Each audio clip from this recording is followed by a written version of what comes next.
Dengan adanya berbagai kasus peretasan bursa dan penipuan, tuntutan hukum, dan masalah privasi, semuanya menjadi semakin jelas. Masa depan blockchain akan menjadi terdesentralisasi. Kalau kalian mengaku diri kalian sebagai seorang kriptosias dan serius tentang Web3, kriptosias harus mencoba berbagai alternatif aplikasi terdesentralisasi, termasuk media sosial, keuangan, dan topik video ini, bursa terdesentralisasi.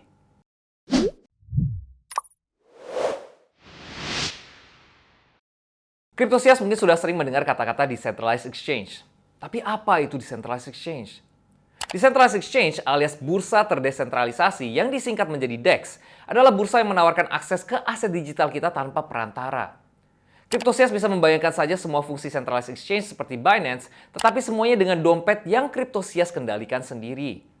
Tidak ada setoran dan penarikan, KYC, dan kerugian lain dengan menggunakan platform seperti Binance.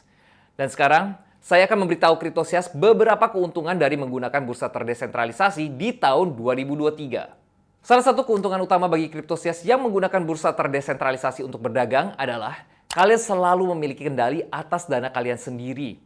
Saat menggunakan bursa terpusat alias centralized exchange, pengguna perlu menyetorkan dana mereka ke dompet bursa dan dengan begitu memberikan kendali atas aset mereka ke bursa. Kami telah melihat beberapa beresikonya hal ini dengan adanya kasus bursa terpusat alias centralized exchange seperti FTX yang menggunakan dana simpanan penggunanya untuk perdagangan dan investasi mereka sendiri. Namun, dengan bursa terdesentralisasi, dana Kriptosias selalu ada di dompet yang kalian kendalikan sepenuhnya. Kriptosias bisa mengirim dana kemanapun kalian suka dan kapan saja. Self-custody atas aset Kriptosias bisa jauh lebih aman dan nyaman daripada menggunakan bursa terpusat. Berikutnya, Kriptosias pernah tidak ingin memperdagangkan token kalian, tetapi token tersebut tidak tersedia di bursa centralized manapun.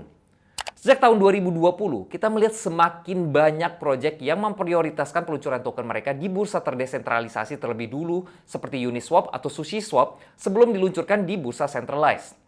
Ini karena beberapa alasan. Pertama, bursa terpusat dapat mengenakan biaya besar kepada proyek supaya token mereka terdaftar. Selain itu, mereka biasanya memerlukan token mereka sendiri untuk market making atau proyek tersebut perlu mencari dan membayar market maker mereka sendiri ditambah biaya pemasaran dan biaya lain yang disertakan dengan centralized exchange listing alias pendaftaran bursa centralized. Sementara, keuntungan bagi proyek yang launching perdagangan token di Uniswap, semuanya itu benar-benar gratis. Uniswap tidak mengenakan biaya untuk mendaftarkan token. Anggota komunitas dan proyek dapat menambah likuiditas sendiri, menghilangkan kerumitan market maker yang diperlukan untuk bursa terpusat alias bursa centralized. Ini hal yang sangat beneficial untuk proyek.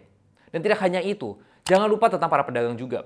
Dengan berdagang di bursa terdesentralisasi, Kriptosias bisa memiliki akses ke hampir setiap token, baik yang terdaftar di bursa atau tidak. Selain itu ada juga KYC.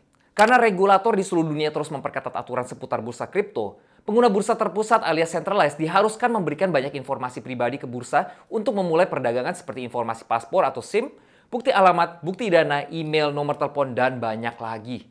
Sementara saat berdagang di bursa terdesentralisasi, yang Kriptosias butuhkan hanyalah dompet dan sejumlah dana. Tidak ada persyaratan untuk menyerahkan informasi pribadi kalian untuk memulai berdagang. Baiklah. Sekarang Kriptosias sudah tahu sedikit tentang bursa terdesentralisasi. Sekarang bagaimana kalau kita coba menggunakannya? Salah satu bursa favorit kami adalah DYDX, sebuah bursa derivatif terdesentralisasi di Ethereum Layer 2 Starknet. DYDX memungkinkan Kriptosias untuk memperdagangkan mata uang kripto populer dengan position long atau short dengan leverage. Artinya, $1 Kriptosias bisa dikalikan hingga 20 kali saat melakukan perdagangan. Baiklah, ayo kita coba. Langkah pertama. Kriptosias memerlukan beberapa USDC di dompet, sebaiknya di wallet MetaMask. DYDX menggunakan USDC sebagai margin untuk semua perdagangan, sehingga keuntungan atau kerugian Kriptosias akan dilakukan dengan USDC. Kemudian, Kriptosias bisa buka dydx.exchange dan klik Trade Now. Hubungkan dompet Kriptosias ke situs web dan setujui syarat dan ketentuan dan Kriptosias harus membuat beberapa signatures. Setelah selesai, Kriptosias tinggal melakukan setoran ke bursa. Pilih jumlah USDC yang ingin kalian setor dan klik Enable USDC, lalu Confirm Deposit. Dan setelah 14 konfirmasi di jaringan Ethereum atau sekitar 2 menit, USDC Kriptosias telah disimpan dan kalian sudah siap untuk mulai berdagang. Kemudian Kriptosias tinggal klik Trade untuk masuk ke interface trading alias perdagangan, dan ayo kita lihat semua trading pairs yang ada.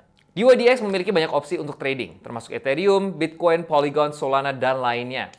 Untuk saat ini saya akan memperdagangkan Ethereum. Pertama, saya pilih jenis order. Dalam hal ini saya memilih market order. Masukkan jumlah margin yang ingin kalian gunakan dalam trading yang dihitung dalam ETH dan pilih leverage yang ingin Cryptosias gunakan dalam trading juga. Dan dengan begitu saja, saya telah membuka perdagangan. Saat ini saya long Ethereum dengan leverage sekitar 2 kali, yang artinya jika pasar naik 1%, keuntungan saya akan menjadi sekitar 2%. Dan sebaliknya, jika pasar turun 1%, kerugian saya akan menjadi sekitar 2%, jadi berhati-hatilah Cryptosias. Kemudian, Cryptosias bisa memeriksa perdagangan kalian semua di bagian portofolio. Berikutnya, untuk menutup posisi, silahkan pilih posisi dan tap tutup posisi. Sekarang keuntungan dan kerugian saya sudah diselesaikan dan dana kembali ke akun saya. Sekarang saya bebas untuk menarik kembali dana saya ke dompet saya kapan saja. Bagaimana Cryptosias? Perdagangan terdesentralisasi jauh lebih mudah dan lebih cepat daripada menggunakan bursa terpusat, kan? Kalau Cryptosias tertarik dengan bursa derivatif terdesentralisasi, kami sarankan untuk mencoba beberapa platform seperti DYDX, GMX, Bluefin, dan BinaryX. Masing-masing bursa memiliki fitur uniknya sendiri, tetapi sangat mirip dengan pengalaman perdagangan dari bursa terpusat tanpa kekurangan besar. Oh, dan satu hal lagi Cryptosias. Bursa derivatif terdesentralisasi hampir selalu memiliki token yang baru dirilis, seberapa baru pun token itu. Jadi kemungkinannya cukup tinggi para pengguna awal bursa untuk menerima airdrop. Dalam kasus DYDX, pengguna yang menerima airdrop bisa sampai diberikan token senilai puluhan ribu dolar saat diluncurkan. Dengan ketidakpastian seputar bursa terpusat, terutama setelah kejatuhan FTX, salah satu cara termudah bagi pengguna untuk melindungi diri dan dana kalian adalah dengan menggunakan alternatif terdesentralisasi. Namun di saat yang sama, pengguna harus selalu berhati-hati saat menggunakan bursa terpusat ataupun bursa terdesentralisasi. Berhati-hatilah dengan situs web dan transaksi yang mencurigakan, dan gunakan hardware wallet saat menyimpan dana Cryptosias masing-masing. Pastikan untuk menghindari segala jenis scam dan lainnya. Baiklah Cryptosias, hari ini sampai di sini saja. Kalau kalian suka kontennya, jangan lupa untuk like, comment, share, dan subscribe. Giveaway kami sudah selesai dan kita akan melakukan pengumuman para pemenang USDT di konten kami berikutnya. Jadi pastikan untuk nyalakan notifikasi kalian supaya tidak ketinggalan update-nya. Baiklah, saya Leo mengucapkan terima kasih dan sampai jumpa di video berikutnya.